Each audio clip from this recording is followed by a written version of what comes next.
Hello, my name is George Stagg, and I'm the lead developer of webR.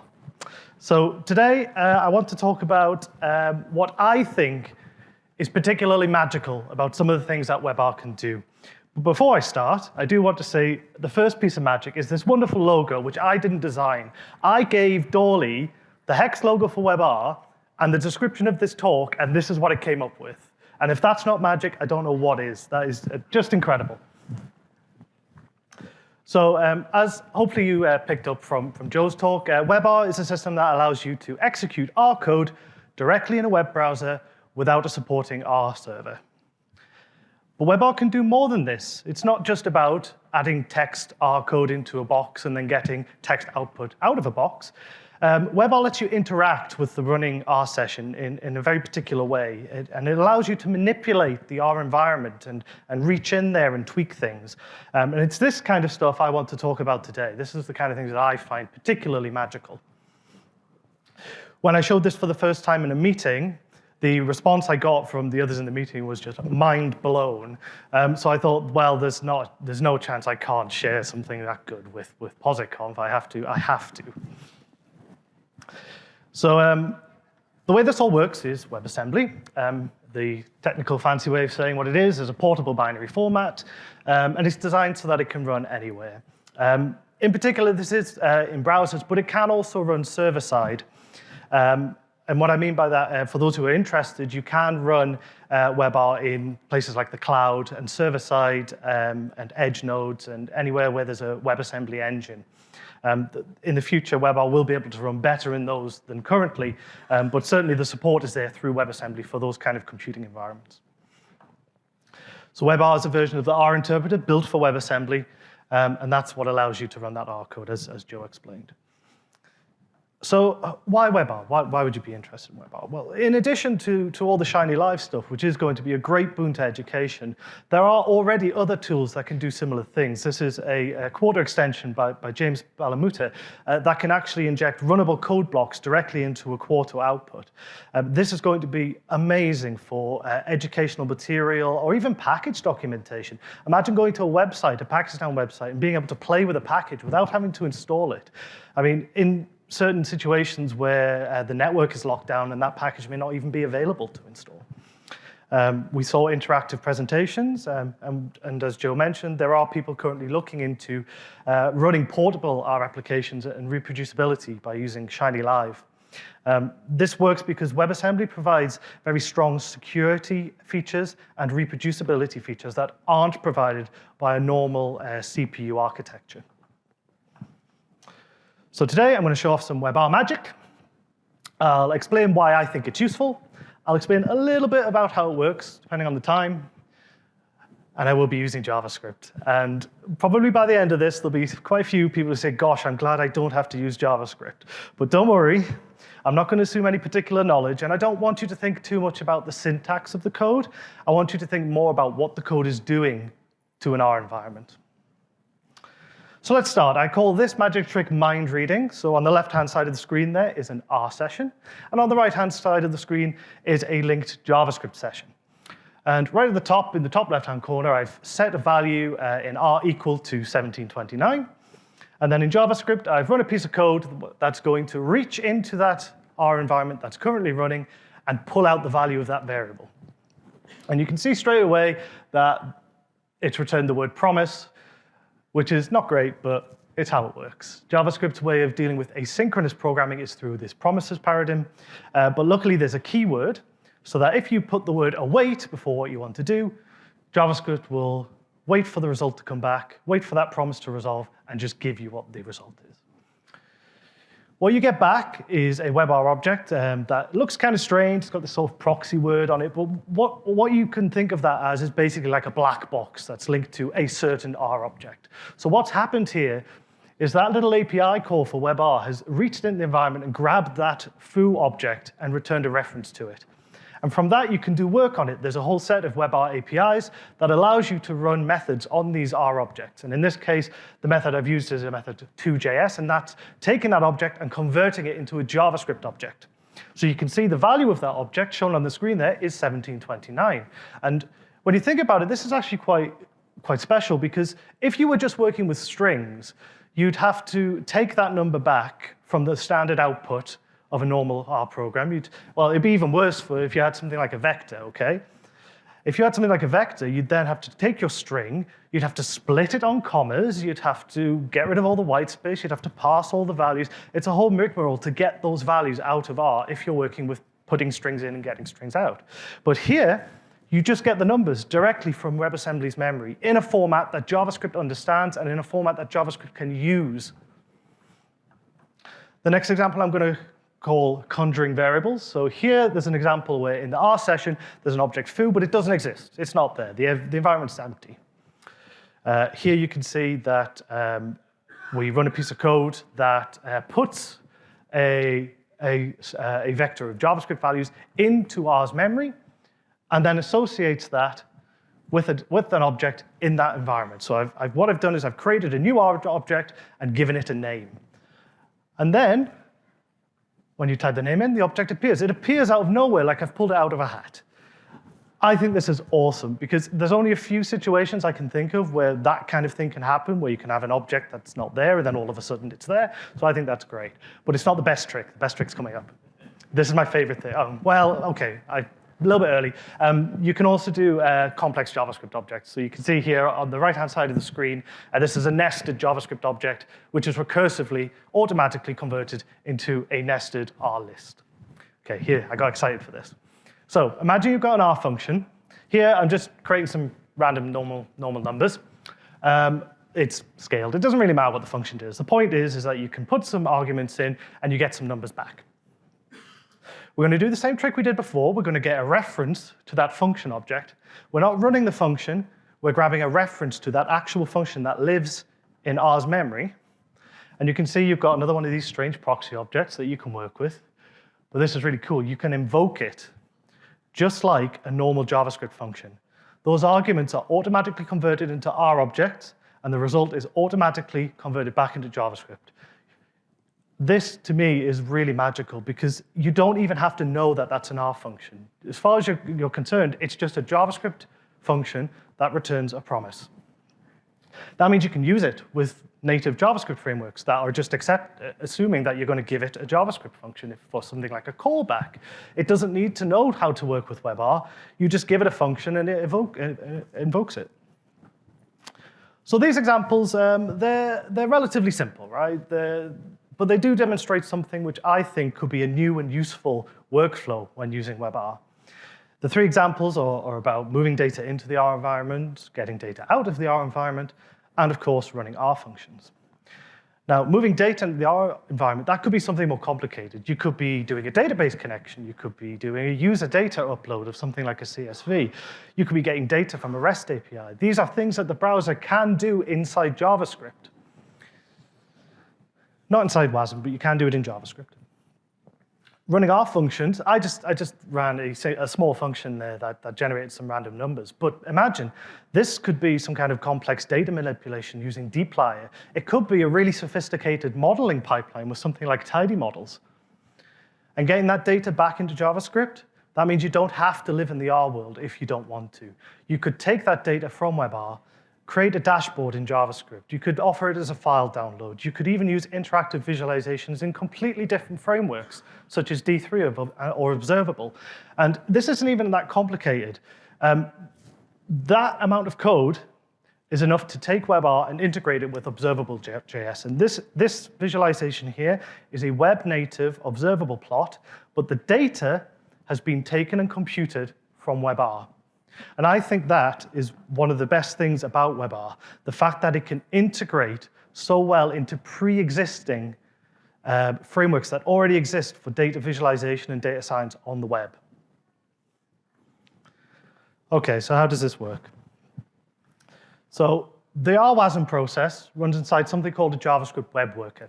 This is important because if it didn't do that, it meant that every time you asked R to do something, your entire browser would freeze. And it's not a good user experience, to say the least. That allows the main thread to remain responsive.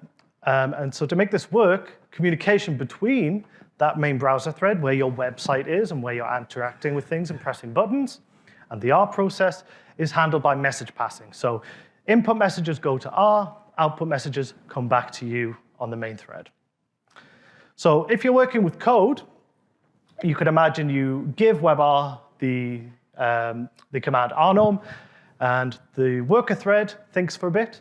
The main thread remains responsive, and then after a while, you get some output back. And you can see here's an example of what I meant before about this kind of thing being difficult to work with. You can see the output there. It has an index at the front of it. The numbers are space separated. There's no guarantee how long these could be. They could be integers, for example. So working with text is not great. And that's why webR lets you work directly with R objects. So R objects are returned to the user as references and handled by something called a JavaScript proxy. Now, JavaScript proxies are really cool because what they let you do is work with a certain object, but then intercept fundamental operations.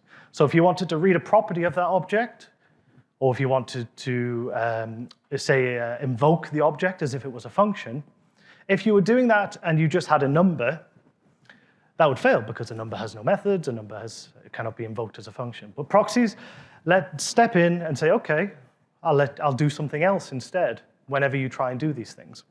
So by storing a reference to an R object and then using the proxy to handle these things, it means that you don't need to pass around giant pieces of memory full of numbers.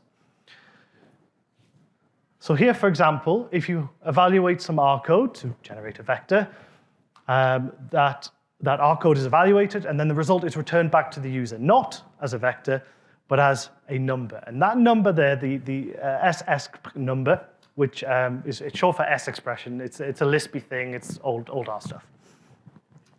That pointer, that number, uniquely identifies that object in R memory. So when you're working with that R object in JavaScript, JavaScript doesn't really need to know what that is. It just needs to know this is an R object, and this is where it lives. It lives over here in memory. And then when you do need the numbers, say you actually want to convert that number into JavaScript, or you want to invoke that function, only then does webR actually go and use R's C API to do the hard work to actually get those numbers. So here you can see only after I actually ask webR to convert to JavaScript, only then that big long list of numbers is returned. Now here there's only 5 numbers, but you can imagine if this was a million lines long, or it had something like 10 billion points, that would make a real difference, because otherwise you'd be passing this object around between JavaScript and R all of the time. So this is a really nice way to deal with handling R objects in webR. Okay. One more thing I want to talk about with webR is service workers. So service workers is, again, a JavaScript feature that are very similar to web workers. But rather than acting as a proxy on a certain object, it acts as a network proxy. And what that means is that when you ask for a website in your browser, if you have a service worker loaded, that can step in and say, no, I don't want you to talk to google.com. Instead, you will connect to Bing, or something like that. It doesn't even have to be another website. This could step in, stop the network traffic, compute something itself, and then return that as the result. And that's how Shinylive for Python already works. Whenever you have a Shinylive session in your page, and a network connection is made to what would normally be a Shiny server, a service worker steps in and redirects that traffic to a running pyodide process inside a web worker. And the same thing works for R. But here, webR is acting as the bridge. So the service worker intercepts the network traffic, and then all those tricks with webR, all of that magic of interacting with the environment, that can be used by the service worker to send that traffic, instead of a Shiny server, into a web worker process. And because the web worker process is running an R WebAssembly, loading packages like Shiny, it can do that computation and return the result without hitting the network at all. And this is exactly how Shinylive for R works. That's all I have to speak about today, so thank you very much for listening. If you do want to try out this stuff for yourself, there's some links up on the screen there now.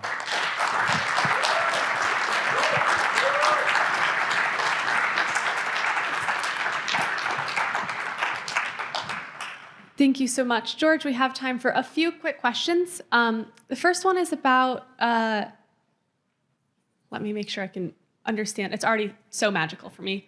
How do you navigate through browser security context restricted network connections in WebR?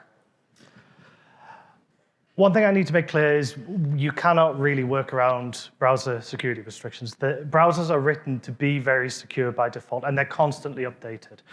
So even if we came up with some tricks to be able to load content cross-domain or something like that, these tricks wouldn't be stable, and you'd be constantly fighting with the browser. I think that is the bad thing to do. There are tricks you can use, but generally the way to think about this is that when you interact with the network in a browser from inside a website, there is a way for the server at the other end to tell the browser whether you're allowed to do that. This is called HTTP cause headers. So really, we should be following those rules. And if a web server decides, yes, you're allowed to talk to us, they will let you know by setting these headers.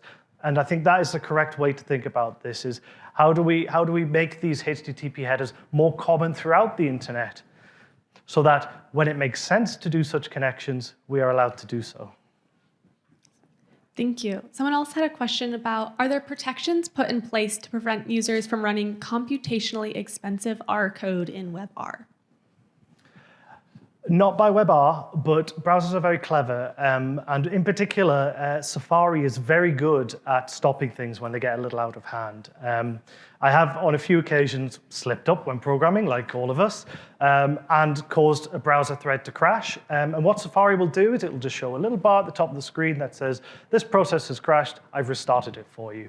Which sounds great until you realize you've lost like an entire Shinylive app. But anyway, so yeah, browsers will normally take care of themselves. One thing that WebR does not do, that I would like to do, is add limits such as computational time, so that after, say, 10 seconds of computation, the process is interrupted. That would be really nice and useful, particularly for people running WebR inside Node, but that's not there yet. It's on the roadmap. We have time for maybe one or two more. Someone wants to know, is it possible to invoke R functions that have, in scare quotes, side effects? I mean, try it. I think so. It depends what you mean by side effects, I think. I think that person should come and talk to me. Yeah. I mean, it's not something I've really tried heavily, but I will say that the way that Shinylive for R is set up, this process of invoking functions, that happens directly in Shinylive. We actually invoke the HTTP UV app directly to be able to return what that app would have returned if it was running inside a web server. So we do use it, but it's hard to say. Yeah. All right. Last question. Do you have a good idea of how performance compared between native R and WebR compares, and how it varies between certain types of calculations? I don't. It's not something I've tested heavily. I will say that the literature, from what I've read, the basic idea that people talk about when they talk about WASM is about 80% of native speed. I don't know how true that is. It's just what I've heard.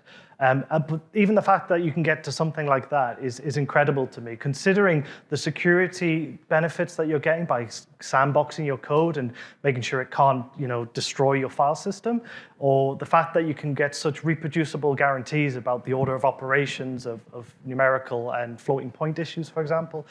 All of that good stuff that you get, and you're still at over 50% of native speed, to me is incredible. But I don't have exact numbers, no. Thank you. Can we have one more hand for George? Thank you.